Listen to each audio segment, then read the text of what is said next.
সবাইকে স্বাগত জানাচ্ছি বিডি দর্পণের নিয়মিত আয়োজন আজকের দুনিয়ায়। আপনাদের সাথে আছি আমি সুস্মিতা দাস। চলুন জেনে নেওয়া যাক সারা দুনিয়ায় এ পর্যন্ত ঘটে যাওয়া প্রধান খবরগুলো। ভারতের সংখ্যালঘুরা ক্রমবর্ধমান অমানবিক আচরণের শিকার হচ্ছেন বলে যুক্তরাষ্ট্রের ফেডারেল সরকারের স্বাধীন panel US commission on international religious ফ্রিডমের এক প্রতিবেদনে বলা হয়েছে।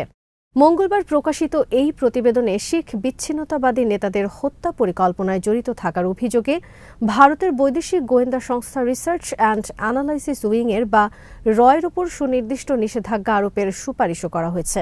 এতে বলা হয়েছে, গত বছরের নির্বাচনী প্রচারের সময় ভারতের হিন্দু জাতীয়তাবাদী প্রধানমন্ত্রী নরেন্দ্র মোদী ও তার রাজনৈতিক দল বিজেপি মুসলিম ও অন্যান্য ধর্মীয় সংখ্যালঘুদের বিরুদ্ধে বিদ্বেষমূলক বক্তৃতা ও ভুল তথ্য প্রচার করে। গত বছরের এপ্রিলে দেশটিতে বসবাসরত মুসলমানদের অনুপ্রবেশকারী আখ্যা দিয়ে নরেন্দ্র মোদী বলেছিলেন, মুসলিমরা বেশি বেশি সন্তান নেয়। 2023 সাল থেকে যুক্তরাষ্ট্র এবং কানাডায় শিখ বিচ্ছিন্নতাবাদী নেতাদের ভারত নিশানা করছে বলে অভিযোগ করেছে দেশ দুটি। এই অভিযোগ ঘিরে যুক্তরাষ্ট্র এবং ভারতের সম্পর্কে জটিলতা তৈরি হয়েছে। পাশাপাশি রয়ের সাবেক কর্মকর্তা বিকাশ যাদবের বিরুদ্ধে যুক্তরাষ্ট্র শিখ বিচ্ছিন্নতাবাদী এক নেতাকে ব্যর্থ হত্যা চেষ্টা চালানোর অভিযোগ আনা হয়। শিখ বিচ্ছিন্নতাবাদী নেতাদের জাতীয় নিরাপত্তার জন্য হুমকি হিসেবে মনে করা হয়।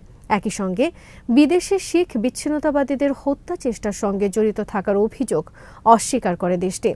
মার্কিন সংস্থাটির প্রতিবেদনে বলা হয়েছে, ভারতে 2024 সালে ধর্মীয় সংখ্যালঘুদের উপর হামলা ও বৈষম্য বৃদ্ধি পাওয়ায় দেশটিতে ধর্মীয় স্বাধীনতা পরিস্থিতির অবনতি ঘটেছে।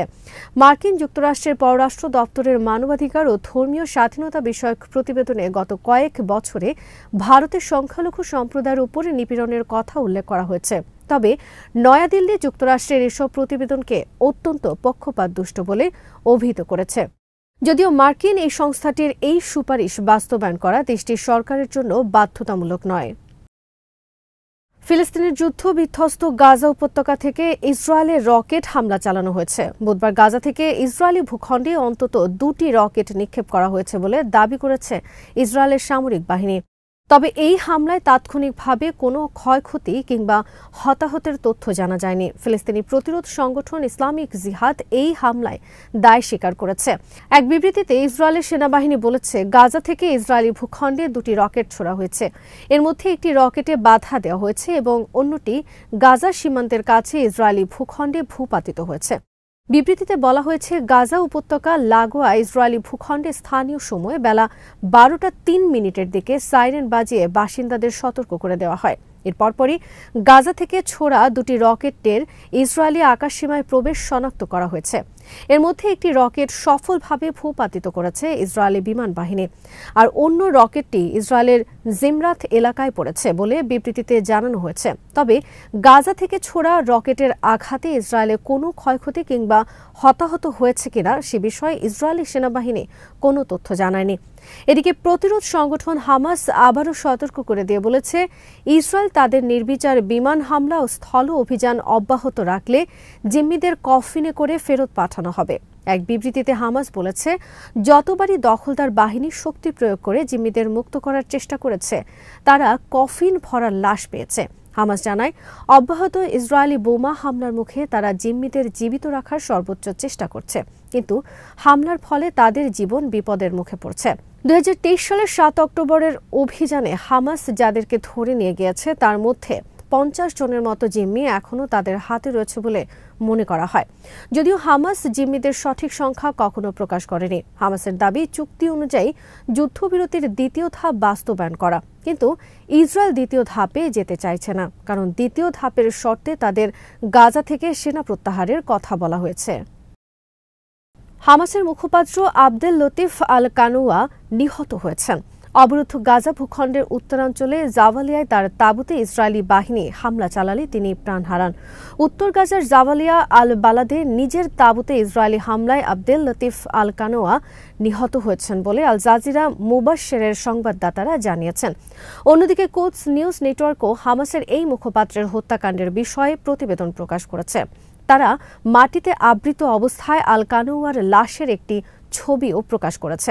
পৃথক প্রতিবেদনের বার্তা সংস্থা রয়টার্স জানিয়েছে, বৃহস্পতিবার ভোরে হামাস সংশ্লিষ্ট সংবাদ মাধ্যম জানিয়েছে, উত্তর গাজায় ইসরায়েলি বিমান হামলায় হামাসের মুখপাত্র আবদেল লতিফ আল কানুয়া নিহত হয়েছেন। ইসরায়েল গাজায় তাদের অভিযান পুনরায় শুরু করার পর থেকে হামাসের অনেক ঊর্ধ্বতন কর্মকর্তাই প্রাণ হারিয়েছেন। হামাস পরিচালিত আল-আকসা টেলিভিশন জানিয়েছে, জাবালিয়ায় আল কানুয়ার তাঁবু লক্ষ্য করে হামলা চালানো হলে তিনি নিহত হন। একই হামলায় আরও বেশ কয়েকজন আহত হয়েছেন। অন্যদিকে গাজা সিটিতে পৃথক হামলায় কমপক্ষে 6 জন এবং দক্ষিণ গাজার খান ইউনিসে একজন নিহত হয়েছেন বলে মেডিকেল সূত্র জানিয়েছে। এই সপ্তাহের শুরুতে ইসরায়েল হামাসের রাজনৈতিক কার্যালয়ের সদস্য ইসমাইল বারহুম এবং আরেক জ্যেষ্ঠ নেতা সালাহ আল বারহুমকে হত্যা করে। বারহুম এবং আল বারহুম উভয়ই 20 সদস্যের হামাসের সিদ্ধান্ত গ্রহণকারী শীর্ষ সংস্থার রাজনৈতিক কার্যালয়ের সদস্য ছিলেন। গাজা ভূখণ্ডে অবিরাম হামলা চালিয়ে যাচ্ছে ইসরায়েল। প্রায় 2 মাসের যুদ্ধবিরতির পর ইসরায়েল সম্প্রতি গাজায় সামরিক অভিযান পুনরায় শুরু করেছে এবং নারী ও শিশুসহ শত শত ফিলিস্তিনিকে হত্যা করেছে। বুধবারও উপত্যকায় হামলা চালিয়ে নারী শিশুসহ 13 জনকে হত্যা করেছে দখলদার রাষ্ট্রটি। আল জাজিরা জানিয়েছে, এদিন উদ্বাস্তু ক্যাম্প ও ত্রাণ কর্মীদের ওপর হামলা হয়েছে। এমন অবস্থায় গাজায় অবিলম্বে যুদ্ধবিরতি পুনর্বহালের আহ্বান জানিয়েছেন স্পেনের প্রধানমন্ত্রী। একই সঙ্গে দ্বিরাষ্ট্রীয় সমাধানের ভিত্তিতে এই অঞ্চলে শান্তি ও স্থিতিশীলতা অর্জনের তাগিদও দিয়েছেন তিনি। বার্তা সংস্থা আনাদুলুর খবরে বলা হয়েছে, স্পেনের প্রধানমন্ত্রী পেদ্রো সানচেজ মিশরের president Abdel Fattah al CC এবং জর্ডানের বাদশাহ দ্বিতীয় আবদুল্লাহর সাথে কথা বলেছেন। এ সময় গাজায় অবিলম্বে যুদ্ধবিরতিতে ফিরে আসার বিষয়ে আলোচনা করেন তিনি। আল সিসি এবং বাদশাহ আবদুল্লাহর সাথে ফোনালাপে সানচেজ গাজায় যুদ্ধবিরতির চুক্তি অবিলম্বে পুনর্বহালের পাশাপাশি দ্বিরাষ্ট্রীয় সমাধানের ভিত্তিতে এই অঞ্চলে শান্তি ও স্থিতিশীলতা অর্জনের জন্য আলোচনার টেবিলে ফিরে আসার আহ্বানও জানিয়েছেন। পরে সোশ্যাল মিডিয়া প্ল্যাটফর্ম এক্সে দেওয়া এক পোস্টে স্প্যানিশ প্রধানমন্ত্রী পেদ্রো সানচেজ লিখেছেন, ধ্বংসযোগ্য ও প্রাণহানির এই মর্মান্তিক বিপর্যয়ের অবসান ঘটাতে হবে আমাদের। গত 18 মার্চ থেকে গাজায় নতুন করে ইসরায়েলি বিমান হামলায় প্রায় 800 ফিলিস্তিনি নিহত এবং 1600 জনেরও বেশি আহত হয়েছেন। ইসরায়েলের বর্বর এই হামলা চলতি বছরের জানুয়ারিতে কার্যকর হওয়া যুদ্ধবিরতি চুক্তি ভেঙে দিয়েছে। এছাড়া 2023 সালের অক্টোবর থেকে গাজায় ইসরায়েলি সামরিক অভিযানে 50,100 জনেরও বেশি ফিলিস্তিনি নিহত হয়েছেন। নিহতদের বেশিরভাগই নারী ও শিশু এবং আরও 1,13,700 জনেরও বেশি লোক আহত হয়েছেন। বিশ্বব্যাপী যুক্তরাষ্ট্রের স্বার্থ নিরাপত্তার জন্য সবচেয়ে বড় সামরিক হুমকি চীন, বিশেষ করে তাইওয়ানের ওপর বেইজিংয়ের জবরদস্তিমূলক চাপ এবং মার্কিন লক্ষ্যবস্তুগুলোর বিরুদ্ধে বিস্তৃত সাইবার অভিযানের মতো বিষয়গুলো উদ্বেগজনক। এ ধরনের কর্মকাণ্ড আমেরিকার জাতীয় নিরাপত্তার ক্ষেত্রে চীনের ক্রমবর্ধমান হুমকির বিষয়টিকেই নির্দেশ করে।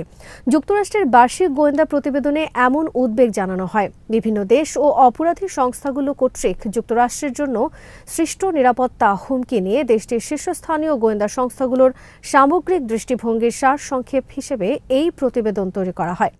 এতে বলা হয়, বেইজিং অভ্যন্তরীণ ও আন্তর্জাতিকভাবে যুক্তরাষ্ট্রকে দুর্বল করার জন্য তার জবরদস্তিমূলক ও ধ্বংসাত্মক ক্ষতিকারক প্রভাব আরও সম্প্রসারিত করবে। তাদের দৃষ্টিতে আন্তর্জাতিক অঙ্গনে ওয়াশিংটন তাদের অবদমিত করার চেষ্টা করছে এবং চীনা কমিউনিস্ট পার্টিকে উৎখাতের জন্য কাজ করছে। এমন চিন্তাভাবনা থেকে তারা এর পাল্টা জবাব দেওয়ার চেষ্টা করবে। প্রশান্ত মহাসাগরে মার্কিন অভিযানকে চ্যালেঞ্জ জানানোর প্রস্তুতি নিচ্ছে চীন। এমন মন্তব্য করে প্রতিবেদনে বলা হয়, তাইওয়ান দখলের প্রচেষ্টায় ইতিমধ্যেই অগ্রগতি অর্জনে সমর্থ হয়েছে বেইজিং। তবে চীনা নেতৃত্ব তার মূল স্বার্থ রক্ষা এবং নিজের অবস্থান শক্তিশালী করার জন্য যুক্তরাষ্ট্রের সঙ্গে দৃশ্যমান উত্তেজনা কমাতে চাইবে। এর নজিরও মিলেছে। যুক্তরাষ্ট্রের কাছে নিজেকে অত্যধিক আক্রমণাত্মক হিসেবে দেখানোর ক্ষেত্রে রাশিয়া, ইরান ও উত্তর কোরিয়ার মতো দেশগুলোর তুলনায় চীন অনেক বেশি সতর্ক ছিল। বেইজিংয়ে বুধবার চীনা পররাষ্ট্র মন্ত্রণালয়ের নিয়মিত ব্রিফিংয়ে এ নিয়ে কথা বলেন মন্ত্রণালয়ের মুখপাত্র গুও জিয়াকোন। তিনি মার্কিন প্রতিবেদনটিকে পক্ষপাতদুষ্ট হিসেবে আখ্যায়িত করে চীনের হুমকিকে অতিরঞ্জিত করে দেখানোর অভিযোগ করেন। তার ভাষায়, আমেরিকা বছরের পর বছর ধরে এই ধরনের দায়িত্বজ্ঞানহীন ও পক্ষপাতদুষ্ট প্রতিবেদন প্রকাশ করে আসছে। তবে কাউকে ছাড়িয়ে যাওয়ার বা কারো স্থলাভিষিক্ত হওয়ার কোনো ইচ্ছা বেইজিংয়ের নেই। সাবেক প্রধানমন্ত্রী ইমরান খানের ওপর দমন পীড়ন সহ মানবাধিকার লঙ্ঘনের অভিযোগের প্রেক্ষিতে পাকিস্তানের রাষ্ট্রীয় প্রতিষ্ঠানগুলোর বিরুদ্ধে নিষেধাজ্ঞা দেওয়ার প্রস্তাব রেখে যুক্তরাষ্ট্র কংগ্রেসে প্রতিনিধি পরিষদ নিম্নকক্ষ প্রতিনিধি পরিষদে একটি বিল উত্থাপন করা হয়েছে। ডেমোক্রেট ও ক্ষমতাসীন রিপাবলিকান সর্বদলীয় আইন প্রণেতাদের উদ্যোগে এটি উত্থাপিত হয়েছে। পাকিস্তান ডেমোক্রেসি অ্যাক্ট নামের বিলটি গত সোমবার কংগ্রেসে উত্থাপন করেন সাউথ ক্যারোলিনার রিপাবলিকান কংগ্রেসম্যান জো উইলসন এবং ক্যালিফোর্নিয়ার ডেমোক্রেট কংগ্রেসম্যান জিমি পেনেট্রা। উত্থাপনের পর আরও পর্যালোচনার জন্য বিলটি পাঠানো হয়েছে কংগ্রেসের পররাষ্ট্র বিষয়ক এবং বিচার সংশ্লিষ্ট কমিটি দুটির কাছে। মানবাধিকার পরিস্থিতির উন্নতির জন্য পদক্ষেপ না নিলে 180 দিনের মধ্যে পাকিস্তানের সেনা প্রধানের ওপর নিষেধাজ্ঞা প্রদানের আহ্বান রয়েছে প্রস্তাবিত বিলে। যুক্তরাষ্ট্রের ম্যাগনেটস্কি মানবাধিকার জবাবদিহি আইন প্রয়োগের মাধ্যমে এসব নিষেধাজ্ঞা দেওয়ার প্রস্তাব দেওয়া হয়েছে। এর আওতায় মানবাধিকার লঙ্ঘনে অভিযুক্ত ব্যক্তিদের বিরুদ্ধে যুক্তরাষ্ট্রে প্রবেশে নিষেধাজ্ঞা আরোপ করা যাবে। পাকিস্তানের রাজনৈতিক বিরোধীদের দমনের সাথে জড়িত প্রধান কুশীলবদের চিহ্নিত করতে এবং তাদেরকেও নিষেধাজ্ঞার তালিকাভুক্ত করার প্রস্তাব রয়েছে বিলে। তবে পাকিস্তানের সামরিক বাহিনী যদি রাজনীতিতে হস্তক্ষেপ বন্ধ করে এবং অন্যায়ভাবে সাজাপ্রাপ্ত সকল রাজনৈতিক বন্দীকে মুক্তি দেয়, তাহলে যুক্তরাষ্ট্রের প্রেসিডেন্ট এইসব নিষেধাজ্ঞা প্রত্যাহার করতে পারবেন। 2022 সালে পাকিস্তানের পার্লামেন্টে এক অনাস্থা প্রস্তাব পাশ হলে ক্ষমতাচ্যুত হয় তৎকালীন প্রধানমন্ত্রী ইমরান খানের সরকার। এরপরে তাকে গ্রেফতার করা হয় দুর্নীতির বিভিন্ন অভিযোগ এনে।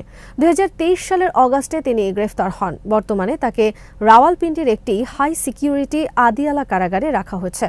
অনেক পর্যবেক্ষকের মতেই পাকিস্তানের বর্তমান ক্ষমতাসীন দলগুলোর চেয়েও বহুগুণ বেশি ইমরান খানের জনপ্রিয়তা। বিশেষত দেশটির তরুণ সমাজের মধ্যে তার জনপ্রিয়তা সবচেয়ে বেশি। পাকিস্তানের ইংরেজি দৈনিক ডনের প্রতিবেদন মতে যুক্তরাষ্ট্রে ইমরানের দল তেহরিকে ইনসাফ দীর্ঘদিন ধরে ইমরান খানের মুক্তির জন্য লবিং করছে। সাম্প্রতিক বিলটি তারই ফসল। আজ এখানেই শেষ করছি। সবাই ভালো থাকুন, সুস্থ থাকুন আর দেখতে থাকুন বিডি দর্পণ।